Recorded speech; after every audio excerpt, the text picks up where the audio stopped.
ഇന്നിവിടെ ഉണ്ടാക്കാൻ പോകുന്നത് മുട്ടപ്പാലടിന്.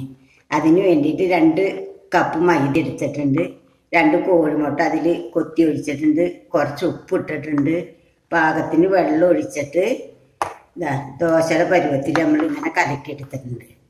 ഇനി അതിലേക്ക് കുറച്ച് തേങ്ങ ചിരകിയതും കുറച്ച് പഞ്ചസാര ഇട്ട് കൂട്ടി വെച്ചിട്ടുണ്ട്. ഇനി മാവ് ദോശ ചട്ടിയിൽ ഒഴിച്ച് പരത്തി നല്ലോണം മൊരിഞ്ഞ് വരുമ്പോൾ തേങ്ങയും പഞ്ചസാരയും കൂട്ടിട്ട് തെറുത്ത് മൈദയിൽ ഉപ്പിടണം കുറച്ച്.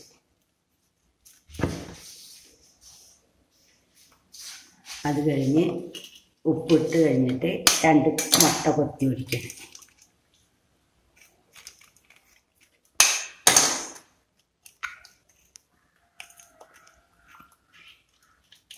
ഇനി ഇതിൽ വെള്ളം ഒഴിച്ച് ദോശയുടെ മാവിൻ്റെ പരുവത്തിൽ കൂട്ടിയെടുക്കണം.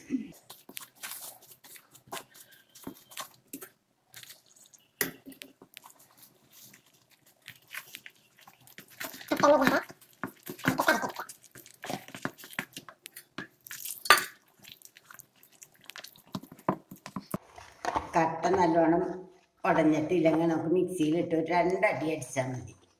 അപ്പോൾ ഇതേപോലെ തീരെ കട്ടയില്ലാതെ നൈസായിട്ട് മുട്ടപ്പാലട ഇടാനുള്ള പരുവത്തിൽ കിട്ടും.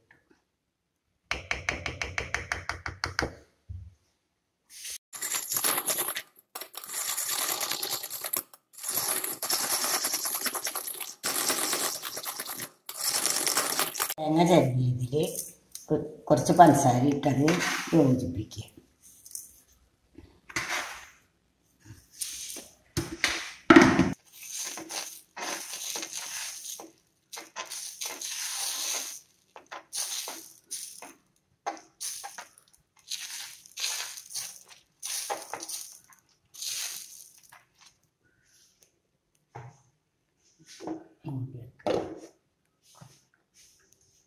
നല്ലോണം വെന്തിട്ടുണ്ട്.